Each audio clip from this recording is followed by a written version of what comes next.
Expand Design, a roomy cabin, dual tone interiors, 15 smart utility spaces and a large boot space, all there to expand your life. Welcome to Easy Space.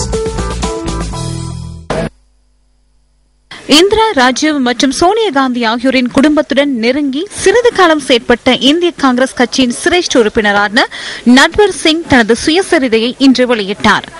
One life is not enough என்ற புத்தகம் இந்திய அரசியலுக்குள் பாரியதொரு பரபரப்பை ஏற்படுத்தியுள்ளது. தொலைக்காட்சி கலந்துரையாடலில் கலந்து கொண்ட அவர் ராஜீவ்காந்தி இலங்கை தொடர்பில் முன்னெடுத்த நடவடிக்கை குறித்து நினைவு கூர்ந்தார். सन 83 जुलाई में बड़े वहां राइट हुए सिनाला और टाइम. 1983 ஆண்டு ஜூலை மாதம் பாரியதொரு பிரச்சனை ஏற்பட்டது.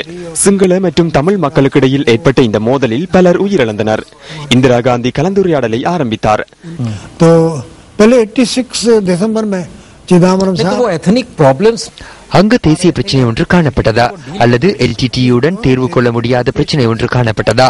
एक तो है तमिलनाडु இரண்டுமே காணப்பட்டன. ஒன்று இலங்கை தொடர்பான தமிழ்நாட்டின் கொள்கை. அந்த காலப்பகுதியில் முதலமைச்சரான எம்.ஜி. ராமச்சந்திரன் மிகவும் பலம் வாய்ந்த ஒருவர், தன்னிச்சையாக செயற்படக்கூடியவர்.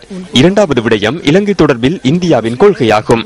श्रीलंका पॉलिसी उनके रिश्तेदार यहाँ हैं, लेकिन कोई प्राइम मिनिस्टर इस तरीके से मूव नहीं करता जिसका जिक्र आपने किया है.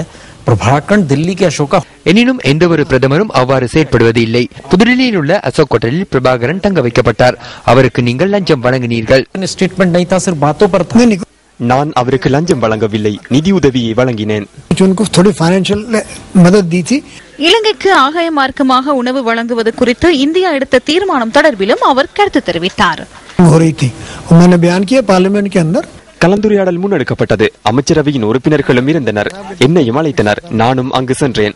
இதன்போது இலங்கையில் யாழ் மக்கள் பசியால் உயிரிழப்பதாகவும் ஆகாய மார்க்கமாக உணவு மற்றும் மருந்து பொருட்களை மனிதாபிமான நிவாரணமாக வழங்க வேண்டும் என கூறினார். இது தொடர்பில் இலங்கைக்கு அறிவிக்கப்பட்டுள்ளதா என நான் கேட்டேன். நாம் அயலவர்கள், பொதுநலவாய அமைப்பு நாடுகள் என்ற ரீதியில் இது தொடர்பில் அறிவிக்க வேண்டுமா என சிவசங்கர் கேட்டார். பொலிட்டிக்கல் அஃபேர்ஸ் கமிட்டி के நட்வர் சிங்கின் கருத்து தொடர்பில் பதிலளித்த இந்திய காங்கிரஸ் கட்சியின் தலைவர் சோனியா காந்தி தாம் எதிர்நோக்கிய சம்பவங்களின் அடிப்படையில் இது பாரியதொரு தாக்கம் செலுத்தும் விடயம் அல்லவென தெரிவித்துள்ளார். எவ்வாறாயினும் தமது சுயசரிதையை வெளியிட்டதனூடாக இந்த விடயங்களுக்கு பதில் கிடைக்கும் எனவும் அவர் கூறினார். முன்னாள் பிரதமர் கலாநிதி மன்மோகன் சிங் நட்வர் சிங்கிற்கு பதிலளிக்கும் வகையில் இது விற்பனை நடவடிக்கைக்கான உத்தி எனவும் தெரிவித்துள்ளார். தனிப்பட்ட கலந்துரையாடல்களை அரசியல் நலன்களுக்கு பயன்படுத்தக்கூடாது எனவும் அவர் குறிப்பிட்டுள்ளார்.